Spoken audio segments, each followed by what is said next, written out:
જ્યારે દ્વારકા જવા માટે તૈયાર થયા તો સુશીલાને શું કહે છે? સુશીલા,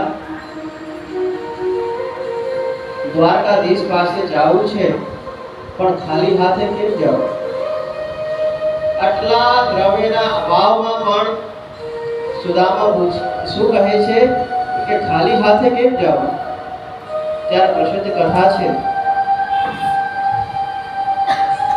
સુશીલા જે છે એક તાંદુળની પોટલી આપે છે કે પ્રભુ આ તાંદુળની પોટલી આપ લઈ જાઓ. હાથમાં પોટલી લીધી છે અને હવે સુદામાજી દ્વારિકા જાઓ. રસ્તામાં ચાલતા ચાલતા સાંજ પડી.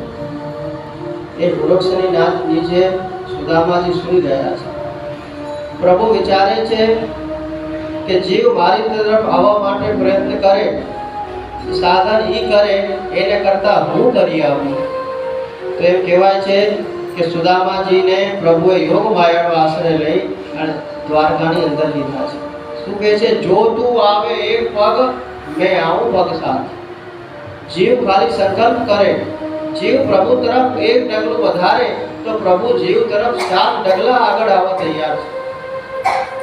અને સવારે સુદામાજી જાગ્યા તો જોવે છે કે કોઈને પૂછ્યું કે ક્યાં આવી ગયો? કે દ્વારકા આવી પણ ગયું કે હા.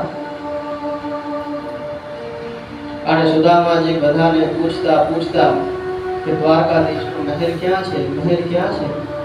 એમ કરતા દ્વારકાધીશના મહેલ પર આવ્યા છે. દ્વારપાળોને કહે છે, હે દ્વારપાળો,